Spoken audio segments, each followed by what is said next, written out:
ang mga nakalap na resibo ngayong hapon. Alauna ng madaling araw habang maimbing na ang tulog ng karamihan, nahuli cam ng closed-circuit television o CCTV camera ang pambubulabog ng isang misteryosong nilalang sa bahay ni na Manuelita.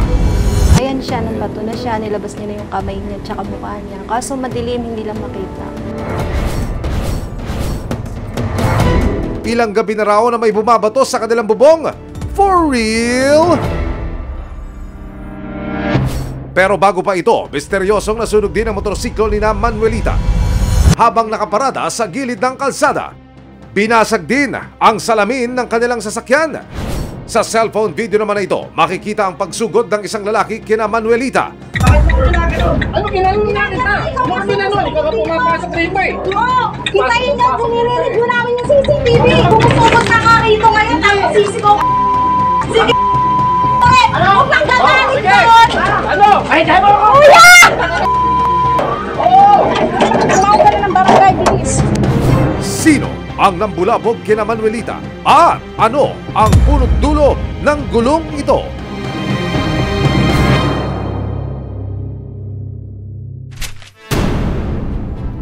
Isang haven for animal lovers kung ituring ang tindahang ito sa Bataan dahil sa mga cute na hayop na binebenta nila rito. Pero ang pet shop may itinatago palang sekreto. Bukod kasi sa cute animals, pwede ka rin daw mag-add to cart ng mga endangered at exotic animals. Sige, ganito na lang. Torto na lamang. Ang ganda ng mga magulang yan. Napakaganda. Huy! Not for sale yan! Pet shop ba yan o zoo? Ang maaksyong pagsalakay ng mga otoridad, tutukan!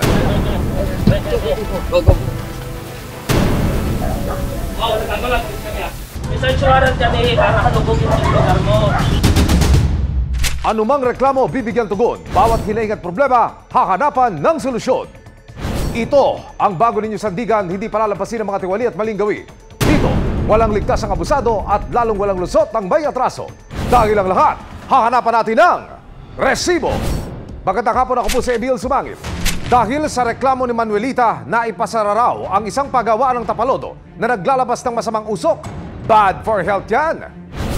Dahil dito, binweltahan daw ng tagapagawaan si Manuelita ang ilang paggugulo. Caught on cam pa, bato-bato sa langit, ang tamaan, may bukol. Ilang linggo na raw na hindi makatulog na maayos si Manuelita Grino at ang mga kasama niya sa bahay sa May Kawayan City sa Bulacan. Tuwing sasapit daw kasi ang alas 12 ng hating gabi hanggang alas 2 ng madaling araw, ang bahay nila nagiging target ng pambabato. Si Manuelita nagsadya na sa resibo. Pakita mo sa akin lita yung CCTV. Ito po.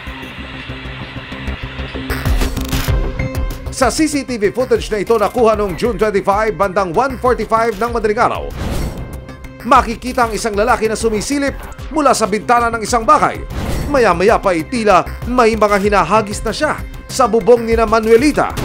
Ito may pagbabato na pala. Yes po. Bali yung kamay lang po yung nilalabas nila sa pagbabato. Loko-loko ito. Ang mga bato at bote na siyang resibo ng panggugulo makikita pa sa taas ng bubong ni na Manuelita. Ito po yung mga bote na pinambabato nila sa amin noong June 25 na nakuha sa CCTV footage namin. At ayun pa po yung isang mga bote. Tapos nasa bubong pa po yung ibang mga bote na binato nila noong June 25 po na nakuha sa CCTV footage namin. Ang madalas na pambabato sa bahay ni Manuelita, hindi trip-trip lang, kundi may mas malalim palang dahilan ayon kay Manuelita. Abangan mamaya! Nang minsang umalis sila ng bahay, ang motorsiklo ni na Manuelita pinagdiskitahan at sinunog. Parang yan yung tinataniman ng bomba ng mga terorista. Yes po. Ang panig ng pasimuno raw sa panggugulo sa pamilya ni Manuelita maririnig na. Kung magpapapati sila dito, wala naman yung problema. Kung ayaw nila, wala rin problema. Para wala na mahabang discussion. Susunod! Isang tip ang dumapo sa mga otoridad. Isang pet shop daw sa Bataan ang iligal na nagbebenta ng mga exotic at endangered na mga hayop. Sige, ganito na lang. Torto na lamang. Ang ganda ng mga magulang yan. Napakaganda. Huy! Not for sale yan! Wala lang. Ulit kami ah. May ebidensya, resibo, walang lusot ang may atras.